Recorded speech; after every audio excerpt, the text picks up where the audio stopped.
এখানে এই লোকটি খরমুজ খেয়ে বিষ ফেলার সঙ্গে সঙ্গে তো সেখানে গাছ বেরিয়ে আসে। আরে এটা কি হচ্ছে? এটা তো দেখি তরমুজের গাছ। আর একবার বিষ ফেলে চেক করে দেখি তো। আরে এটা কি হচ্ছে? আরে আমি আবার স্বপ্ন দেখতাছি না তো? ভাইজান তরমুজ কত করে বিক্রি করতেছেন? আরে বাহ, আপনি তো দেখি তরমুজের গাছ সহ নিয়ে আইছেন। তার মানে এটা খেতে আরো সুস্বাদু হবে। ভাইজান বলুন এর দাম কত করে নিচ্ছেন? ভাইজান এর দাম তো আমি 100 করে নিচ্ছি। আরে ওর কাছেও তো অনেকগুলো তরমুজ দেখতাছি, দেখি উনি কত চায়। যার কাছে কম দামে পাবো তার থেকেই নেবো।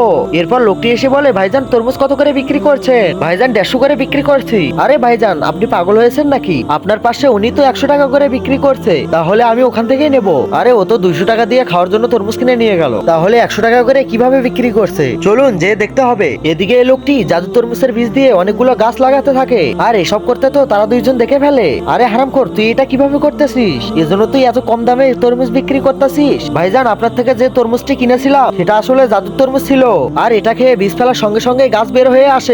মালিক আমার সঙ্গে একটু পিছনে আসুন। কি হয়েছে বল? মালিক আমরা যদি ওই জাদুর তরমুজটি কিনে নেই তাহলে আমরা অনেক মালামাল হয়ে যাব। ঠিক বলেছিস ভাইজান, আমি আমার এই তরমুজটি আপনার থেকে কিনে নিতে চাই। আরে এর দাম তো আমি 1 লক্ষ টাকা নেব। কি 1 লক্ষ টাকা? আমি আপনাকে 50,000 টাকা দেবো। ঠিক আছে দিন। ভাইজান এই নেন আপনার তরমুজ, আর আমি চলে গেলাম। আরে রমজান এই তরমুজ গুলো উঠায় এনে আমি আবার এখানে বীজ ঢেলে দেই।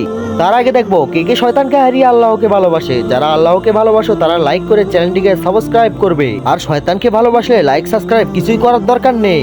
এরপর লোকটি তরমুজ খেয়ে বীজ ফেলার সঙ্গে সঙ্গেই তো সেগুলো হাগুতে পরিণত হয়। আরে এগুলো তো হাগু বের হচ্ছে, এর থেকে তো অনেক দুর্গন্ধ আসতেছে। হারামখোর, তোর জন্য এইসব হয়েছে। তোর আজকে খবর আছে।